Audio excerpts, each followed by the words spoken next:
حضرت شیس علیہ السلام کا واقعہ۔ حضرت آدم علیہ السلام کو جب بیٹے کے قتل کی خبر ملی تو وہ بہت غمزدہ ہو گئے، کیونکہ حابیل نہایت سعادت مند، فرمانبردار، نیک اور شائستہ نوجوان تھا۔ اس کے انہی اوصاف حمیدہ کی بنا پر حضرت آدم کو امید تھی کہ وہ اللہ کے دین کو آگے بڑھانے میں ان کا معاون اور مددگار ثابت ہوگا۔ نیز بعض روایات کے مطابق حابیل کی شہادت کا بنیادی سبب یہی تھا کہ قابیل کو بھی اندازہ ہو چکا تھا کہ والد کے بعد نبوت کا تاج نیک سیرت حابیل ہی کے سر سجے گا، اور اسی حسد نے اسے بھائی کے قتل پر ابھارا۔ حابیل کے قتل کے بعد حضرت آدم اور حوا بہت اداس رہا کرتے اور بیٹے کو یاد کر کے گھنٹوں آنسو بہایا کرتے۔ حضرت آدم اللہ تعالیٰ سے دعا فرماتے کہ اے اللہ، مجھے ایسی اولاد عطا فرما جو تیرے دین کو دنیا میں پھیلانے میں میری معاون اور مددگار ہو، اور میرے بعد بھی تیرے پیغام کو دنیا میں عام کرے، میری صحیح جانشین ہو اور دنیا میں تیری وحدانیت کا علم بردار ہو۔ اللہ تعالیٰ نے اپنے پیارے نبی کی دعاؤں کو شرف قبولیت بخشا اور ایک نیک صالح بیٹے کی بشارت سے مطلع فرمایا۔ چنانچہ کچھ ہی عرصے بعد حضرت شیس علیہ السلام پیدا ہوئے۔ حضرت آدم اور حوا ان کی پیدائش پر بے حد خوش ہوئے۔ یہ حضرت آدم علیہ السلام کے تیسرے بیٹے تھے اور اس وقت ان کی عمر 130 سال تھی۔ اما حوا علیہ السلام نے صاحبزادے کا نام شیس رکھا، جس کے عربی میں معنی عطیہ خداوندی کے ہیں، یعنی اللہ تعالیٰ کی جانب سے عطا کیا گیا خوبصورت اور خوبصیرت تحفہ۔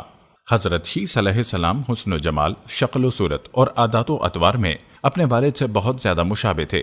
حضرت آدم اور حضرت حوا کو آپ سے بہت محبت تھی۔ حضرت آدم علیہ السلام حضرت شیس علیہ السلام کو ہر وقت اپنے ساتھ رکھتے۔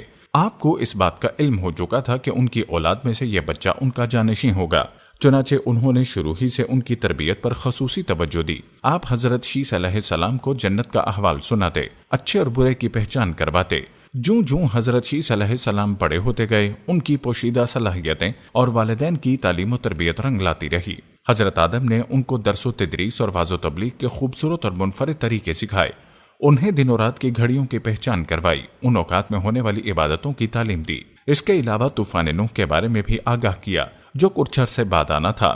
حضرت آدم اور حضرت حوا کو حضرت شیس سے بڑی امید تھی، جس کی بڑی وجہ یہ تھی کہ ان کا ایک بیٹا قتل ہو گیا، دوسرا شیطان کا پیروکار بن کر کفر کے راستے پر چل نکلا تھا۔ اب اللہ کے دین کو آگے پھیلانے اور شیطان کے شر کا مقابلہ کرنے کے لیے حضرت آدم علیہ السلام کے بعد حضرت شیس علیہ السلام ہی تھے۔ چنانچہ جب حضرت آدم علیہ السلام کی وفات کا وقت قریب آیا تو انہوں نے حضرت شیس علیہ السلام کو اپنا خلیفہ اور جانشین نامزد کیا۔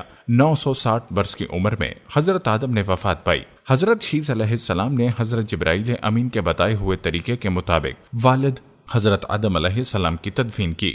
حضرت شیس علیہ السلام نبوت کے منصب پر اللہ رب العزت نے حضرت شیس علیہ السلام کو نبوت کے عظیم منصب پر فائز فرمایا اور اولاد قصیر سے نوازا۔ پھر یہ کہ ان کی اولاد نہایت فرما بردار اور نیک بھی تھی، جو اپنے والد کے ساتھ تبلیغ دین کے کاموں میں مصروف رہتی۔ روایات میں ہے کہ اللہ تعالیٰ نے اپنے پیغمبروں پر 100 صحیفے نازل کیے اور 4 کتابیں۔ ان 100 صحیفوں میں سے 50 صحیفے حضرت شیس علیہ السلام پر اترے، ابن قصیر۔ گو کہ قرآن کریم میں جن 25 انبیاء کرام کے اسماء کرامی مذکور ہیں، ان میں حضرت شیس علیہ السلام کا نام شامل نہیں، تاہم احادیث مبارکہ میں ان کے نبی ہونے کا صراحت کے ساتھ ذکر ہے۔ حضرت شیس علیہ السلام نے اپنی پوری زندگی والد کی دی ہوئی تربیت کے تحت اللہ تعالیٰ کے دین کی سربلندی میں صرف کی۔ آخری عمر میں زیادہ ضعیف ہونے کی وجہ سے گوشہ نشین ہو گئے، لیکن اولاد آپ کے کام کو آگے بڑھاتی رہی۔ حضرت شیس علیہ السلام اپنے بھائی قابیل کی اولاد کے کفر و شرک میں مبتلا ہونے اور شیطان کا اعلی کار بنے رہنے کی وجہ سے بڑے فکر مند رہتے اور انہیں راہ راست پر لانے کی کوششوں میں لگے رہتے، جنہوں نے اپنے باپ قابیل کی شکل کے بت بنا کر اس کی پوجا شروع کر دی تھی۔ روایات میں ہے کہ دنیا میں موجود تمام انسان یعنی بنی آدم حضرت شیس ہی کی اولاد ہیں، کیونکہ حابیل تو محض 20 برس کی عمر میں اپنے بھائی قابیل کے ہاتھوں شہید کر دیے گئے تھے اور انہوں نے کوئی وارث بھی نہیں چھوڑا، جبکہ دوسرے بیٹے قابیل کی اولاد شیطان کی پیروکار، اللہ کی نافرمان اور کفر پر گامزن تھی، جسے طوفان نوح میں غرق کر دیا گیا تھا۔ مسلمانوں کی طرح یہودی اور عیسائی بھی حضرت شیس علیہ السلام کو حضرت آدم و حوا کا تیسرا بیٹا، نبی اور ان کا جانشین تسلیم کرتے ہیں، جبکہ وہ بھی اس بات کے قائل ہیں کہ موجودہ تمام انسان حضرت شیس علیہ السلام کی اولاد ہیں۔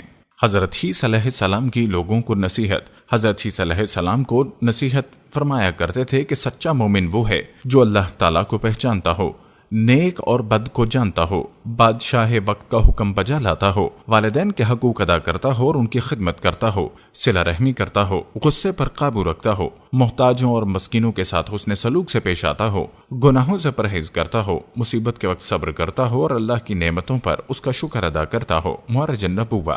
حضرت آدم علیہ السلام کے انتقال کا وقت قریب آیا تو انہوں نے بیٹے حضرت شیس علیہ السلام کو اپنے قریب بلایا اور نصیحت فرمائی، اے میرے سعادت مند برخودار، تو میرے جانشین بنو گے، چنانچہ تم تقوی اختیار کرو اور جب بھی اللہ کا ذکر کرو تو اس کے ساتھ اس کے محبوب حضرت محمد مصطفیٰ صلی اللہ علیہ وسلم کا نام ضرور لیا کرو، کیونکہ میں نے ان کا نام عرش پر اس وقت لکھا دیکھا جبکہ میں روح اور مٹی کے درمیانی حالت میں تھا۔ پھر میں نے تمام آسمانوں کا چکر لگایا تو بارگاہ رب العزت میں آپ صلی اللہ علیہ وسلم کی شان محبوبیت کا یہ عالم دیکھا کہ نام پاک محمد اللہ تعالیٰ کو اتنا پیارا ہے کہ آسمانوں میں کوئی ایسی جگہ نہیں جہاں یہ نام مبارک نہ لکھا ہو۔ میرے رب نے مجھے جنت میں رکھا تو میں نے جنت میں کوئی محل، کوئی بالا خانہ، کوئی دریچہ ایسا نہ دیکھا جس پر اس میں محمد تحریر نہ ہو، لہٰذا تم بھی کثرت کے ساتھ ان کا ذکر کیا کرو، کیونکہ فرشتے بھی ہر وقت اور ہر آن ان کا ذکر کرتے رہتے ہیں۔ قصص الانبیاء میں علامہ ابن قصیر تحریر فرماتے ہیں، جب حضرت عیسیٰ علیہ السلام کی وفات کا وقت قریب آیا تو انہوں نے بھی اپنے فرزند انوش کو معاملات سپرد کر دیے۔ انوش کے بعد ان کے ولی عہد قینن بنا، اس کے بعد قینن کا فرزند مہلائل ان کا جانشی بنا، اور ایرانی اجمی لوگ انہی کے بارے میں خیال رکھتے ہیں کہ یہ 7 ولایتوں کے بادشاہ بنے، اور یہ پہلے شخص ہیں جنہوں نے جنگلات کا صفایا کر کے شہروں اور قلعوں کی بنیاد ڈالی، اور انہوں نے ہی شہر بابل اور شہر سوس آباد کیے۔ ابلیس اور اس کے لشکریوں، جنوں وغیرہ کو بھی مار مار کر انسانی آبادی سے بھگا کر ویرانوں اور گھاٹیوں میں دھکیل دیا۔ ان کا ایک بڑا تاج بھی تھا اور وہ لوگوں کو واعظ بھی فرماتے تھے۔ ان کی بادشاہی 40 سال رہی۔ جب وفات کا وقت قریب آیا تو انہوں نے اپنے فرزند اخنوخ کو اپنا جانشین مقرر کیا اور انہیں مختلف کاموں کی انجام دہی کے حوالے سے وصیت کی۔ مشہور اقوال کے مطابق یہی اخنوخ حضرت ادریس علیہ السلام تھے، جنہیں حضرت شیس علیہ السلام کے بعد اللہ نے نبوت سے سرفراز فرمایا۔